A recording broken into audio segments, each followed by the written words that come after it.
Jeff Hayner is a family man representing Ward 1 on the Ann Arbor City Council. He sponsored and helped champion the resolutions effectively decriminalizing entheogenic plants in Ann Arbor and ushered September as Entheogenic Plant Awareness Month. So thank you for that. He holds a degree in industrial design right here at the University of Michigan. Please welcome Jeff Hayner.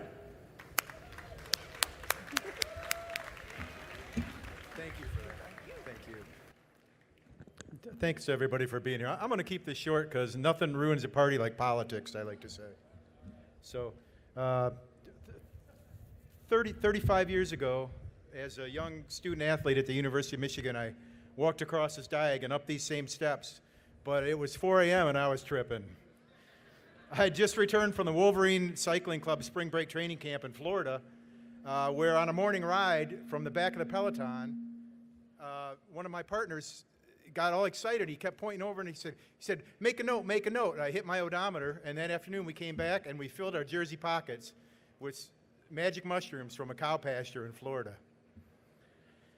And I'd heard of them, but I never tried them.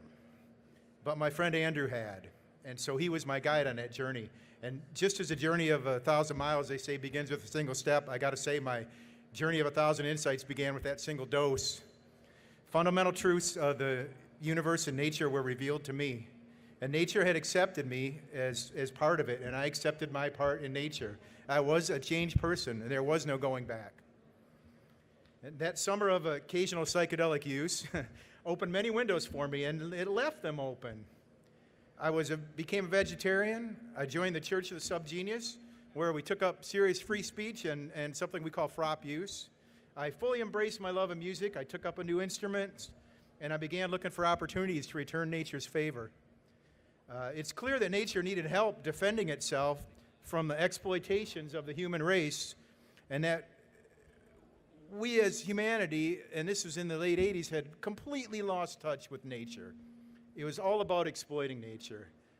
So I'm going to skip ahead now to 2018. An opportunity arose for me to run for an open seat on City Council.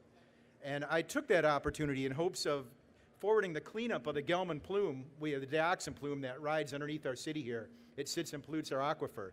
And I'd worked on that since the 90s, trying to be involved and get people to know about it. Most people don't even know it existed. So I won that seat happily, and I was on the same ballot as Prop 1 that legalized marijuana passed. And I supported Prop 1 largely on the merits of decriminalization.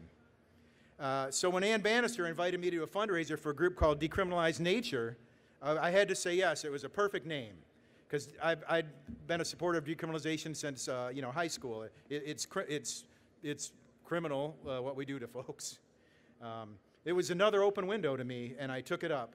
And it's been my great pleasure to work with Ann Bannister, who's unfortunately no longer on City Council, but here somewhere, who put this forward, and with Julie Barron, and of course with Chuck Ream and the rest of the advocates to bring this legislation, effectively decriminalizing entheogenic plants and declaring September, this month of September, Entheogenic Plant Month. I felt it was, yeah, all right, it is. It's a great party here.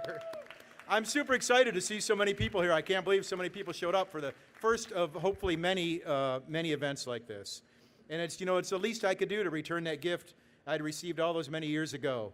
And it's been remarkable and rewarding for me personally to see how my little action has been built upon. So I want to encourage everyone here to take a little action, to act with kindness and compassion towards each other and towards nature. And you'll be surprised what happens when you keep your minds open.